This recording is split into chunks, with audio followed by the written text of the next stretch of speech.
Hey everyone, how's it going? My name is RuneStrike, and today I'm going to teach you some super cool secret things that you can do inside of Ableton Live. These are just some little tiny workflow secrets that I've discovered throughout the years of using Ableton, so if you already know them, then get the heck out of here. Let's get right into it. Okay, before we get into it, be sure to subscribe. I'm trying to hit 500 subscribers by the end of this year, and it'd be super great if you subscribe, so now we'll get into it. Okay, number one. Have you ever been like every time you make a MIDI track, you're always like, okay, so you'll go in and add a serum, and you'll go in and add an EQ8, and you normally always grab like a compressor after that. And then you're like, okay, got that channel, then you do the editing, and then you make another channel and you do the exact same thing again, right? Well, what happens if I told you you can do all that with like 3 button clicks? Boy, that was a terrible way of selling that. Now, what if I told you you can make a MIDI clip and add all of these effects at the same time?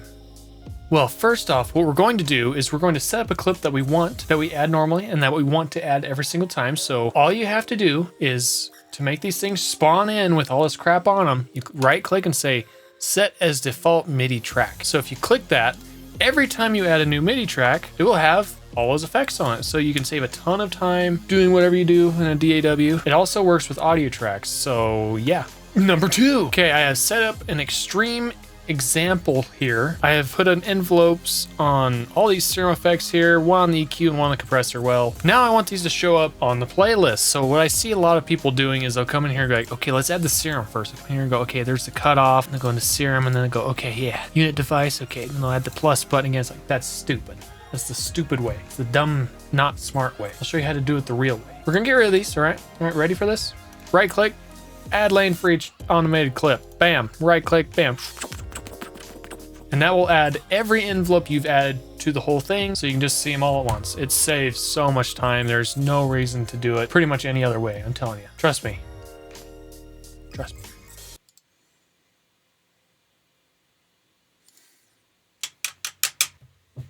Five minutes?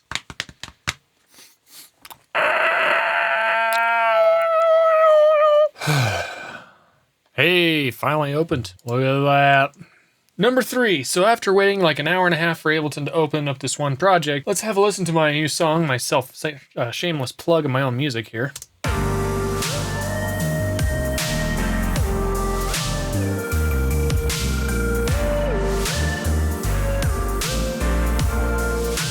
Okay, that's enough of that crap. Stop. It's enough. It's enough of that. Okay, so let's say we want to add in some time here. I actually want to add in a nice like middle section right here before we go into a different part right here, right? We want to add this amount of time. So what I see a lot of able dorks doing is they'll grab their whole timeline. In fact, they won't do it like this. No, they'll go like this and they'll like do this stuff, and they'll scroll down to make sure everything's selected, right? And then they'll take it and they'll move it like this to add time. You know, that's fine.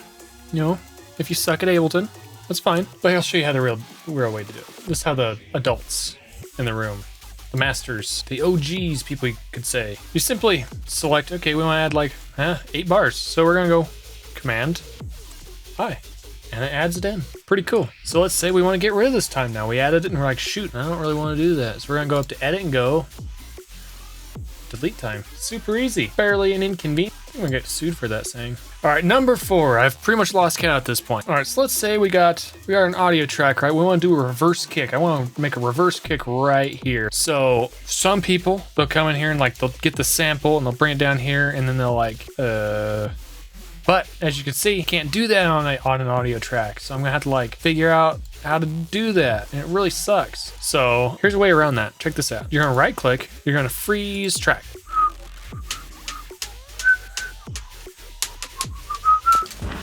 All right, so now we got a frozen track. Check this out. We're gonna go simply go. We're gonna hold down Alt or Control on Windows, drag this down. Now we have an audio track of our frozen clip. Now we can go whoop and unfreeze. So now we got our drum track that's unfrozen, and we got an audio sample from us. So I just hit R on the audio clip to reverse it, and then we have a reverse kick. So yeah, that's pretty cool. All right, number 5. I'm pretty sure that's what we're on. I can't remember. Bring things back from the dead. That's what I have written down. So let's say, I've seen some people where they make like a little group down here at the bottom. Like I use my reference tracks down here, but they'll actually like make a group called like backups or something. MIDI block backups, and they'll turn off the instruments, and then they'll duplicate it and bounce the audio. So they have an audio track here and they'll have the MIDI saved for later down here. Well, that's the thing. It's kind of pointless because you still have all those effects in your program. They're still probably causing some CPU usage. So here's a crazy thing you can do, right? We're gonna freeze all these and we're just gonna flatten them. Okay, so now that I've flattened these, I actually wanted to edit one of them and it's gone. In fact, I didn't want to freeze it. I didn't want to flatten this whole thing. That really sucks. Ah, man, what will we ever do to get these sounds back? We're done for. Not so fast. As you can see, I'm on Chill Hop 20. So if you come down here and make a folder linking to your Ableton projects, you can actually go type in the name of your project, be like, okay, Chill Hop version 20. You can actually open these. Watch this. And I can go, okay, there's my leads bus, and I need to find group 17. So now I can just grab group 17, drag and hold it. You'll see a loading bar happen on your mouse, and a white line will appear with a little thing next to your mouse. You can drop that in and it will load the group that you just froze. So technically, if you just save a new version of of a project every single time, you don't have to make little backups of your things. You can just simply get rid of them and load them back in when you need to load them back in. So yeah, it's super handy, I find. And yeah, so to prove that, like, if you save a different version every single time, it's only about 31 megabytes per project. So when you're done with the project, you can just delete all the extras you don't need. So yeah, that's cool. Number 6. The only reason I'm putting this one in is because, you know, some new users don't know about this. And I think that you should definitely start with a template if you want to save a ton of time, especially with Ableton, just because you can route so much before you start writing music that it's insane. Check this out. I have a sidechain bus where I can actually take the MIDI from the drums and drop it in here, and it'll actually sidechain using Volume Shaper and sidechain all of my buses, and I don't have to route anything. Like, it's super easy. And plus, with how I have everything set up, I have all my effects plugged in, I have my reverb set up, got my chorus. It's like, it saves you so much time, and it's like, the program's not getting in your way. You're actually writing music instead of routing each thing. You need to write music, not be playing with the program. The program's there for you to put music on, not to be played with. It's kind of weird sounding after I say that. A template I would recommend is having a drum bus, a lead bus, a bass bus, Vox bus, sub bus, atmosphere bus, not really, but FX bus, yes. And a reference bus if you have reference tracks you go off of. I recommend this layout here just because it sorts things out really nicely.